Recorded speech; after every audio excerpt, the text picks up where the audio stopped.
Assalamualaikum warahmatullahi wabarakatuh. Jumpa kembali pada pembelajaran online. Sekarang kita masuk pembelajaran 2, tema 8 daerah tempat tinggalku, subtema 1 lingkungan tempat tinggalku. Mengidentifikasi tempo pada lagu daerah. Setiap daerah di Indonesia memiliki lagu daerah yang menjadi ciri khasnya. Misalnya lagu Ampar-Ampar Pisang yang berasal dari Kalimantan Selatan. Lagu Ampar-Ampar Pisang dinyanyikan dengan tempo moderato atau tempo sedang. Tempo dalam musik adalah cepat atau lambatnya sebuah lagu yang dinyanyikan. Tempo dapat juga diartikan sebagai banyaknya jumlah ketukan dalam 1 menit. Ada lagu yang dinyanyikan dengan cepat, sedang, atau lambat. Lagu yang dinyanyikan dengan cepat, jumlah ketukan dalam 1 menitnya banyak. Lagu yang dinyanyikan dengan lambat, jumlah ketukan dalam 1 menitnya lebih sedikit.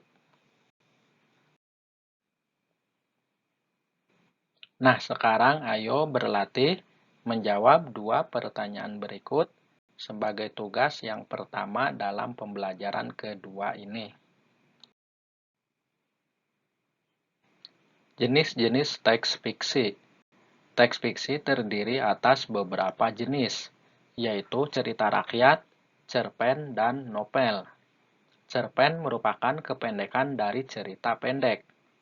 Cerpen berisi cerita yang memfokuskan satu tokoh pada suatu keadaan atau kejadian.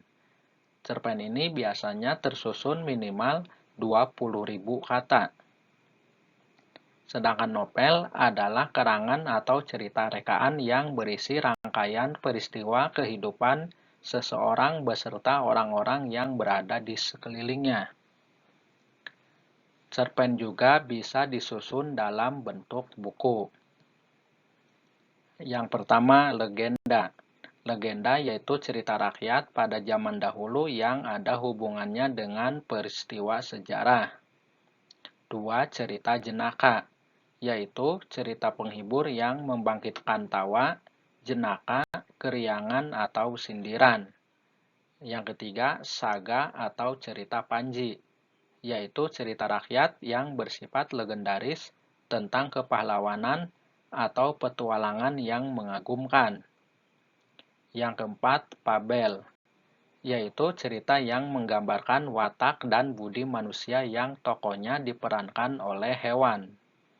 Dan yang kelima, mite, yaitu cerita yang mempunyai latar belakang sejarah, dipercayai oleh masyarakat sebagai cerita yang benar-benar terjadi, dianggap suci, banyak yang mengandung hal-hal yang ajaib, dan umumnya ditokohi oleh dewa.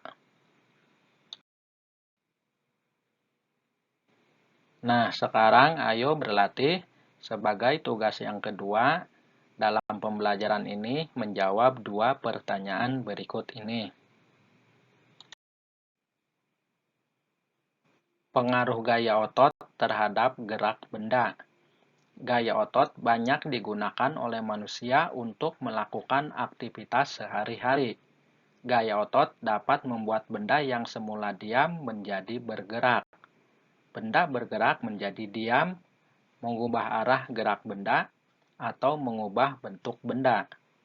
Berikut ini adalah beberapa aktivitas pengaruh gaya otot terhadap gerak benda. Yang pertama, menendang bola. Kemudian memotong kue. Berikutnya mengayuh sepeda dan meraut pensil.